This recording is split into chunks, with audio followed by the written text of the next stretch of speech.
Andy Ngo is a man who has been absolutely front and centre about some of the horrific violence which has taken place allegedly in the name of social justice in the United States. He's got a great book about that experience, but I wanted to check in with him for a couple of reasons. He joins us now via the modern technologies of Skype, etc., etc. Andy, nice to see you again, mate.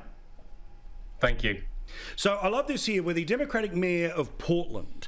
He's a bloke who, at one point in time was offering himself up as one of the oh-so-super wokes. Now he's trying to, take control of the mob by suggesting it's time to end the violence.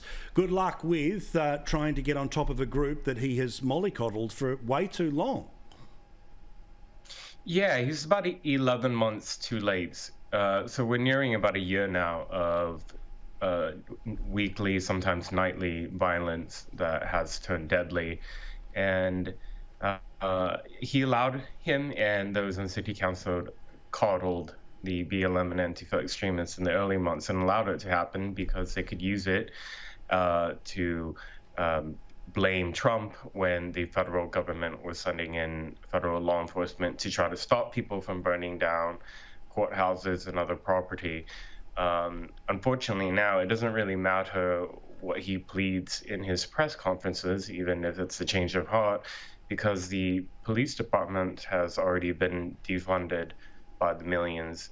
They've already had high numbers of resignations and transfers to other departments. So there's just not the resources there for a response, even if the leadership chooses a different path now. And the people who have to suffer are those who live in Portland, not the mayor.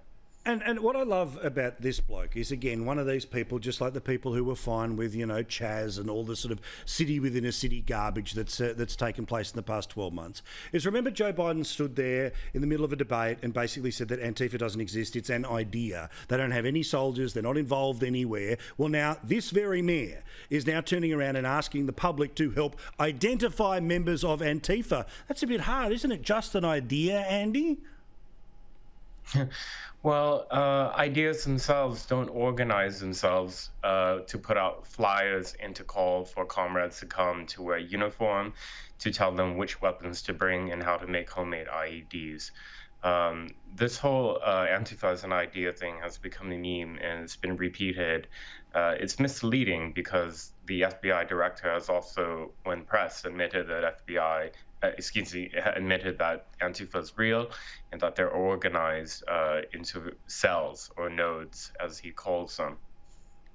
So can I ask a detailed question about Portland? Never been there in my life, but we obviously have seen the violence via your reporting and discussion for some time. Super lefty town. Does the violence happen in just one bunch of streets, or it's moved around districts in that particular city? Because often we all know that when there's unrest in a city, if we live in that city, we know that it's normally kept to a pocket. Give me an idea about how widespread this stuff is in Portland. So the first few months of the riots, when they broke out and were happening every night, it was concentrated to an area of downtown Portland. And it was easy for the populace to dismiss in a way because the residents lived in other areas of the city, either on the east side, north, or south. But as the riots went on, the militants became more empowered, became more organized, and they brought their rioting into residential areas where the police stations were. So it's affected actually pretty much by now every part of the city in some way. Now, also, we saw last week in New York City these activists who were literally screaming at people who, again, whose sin was apparently eating lunch outside due to the COVID rules. They have to eat it outside, not allowed to eat inside, all of this business. Again, we talked straight after the election that many of the people behind the worst of the violence in the United States, sure, they hated Donald Trump, but they don't like Biden either. These are people who want entire systems overturned. They literally want existing business owners to leave the cities. Are they showing any sign of changing in their tactics, or that's a reasonable observation that I've made about what their true game is, that it's not even a partisan game? That's right. It's not a partisan game, and that's important to bring up because, unfortunately, one party, the Democrats in America, have coddled these extremists and supported them in many ways, either rhetorically or through, if they're in positions of such as being a governor or mayor, turning a blind eye to their violence.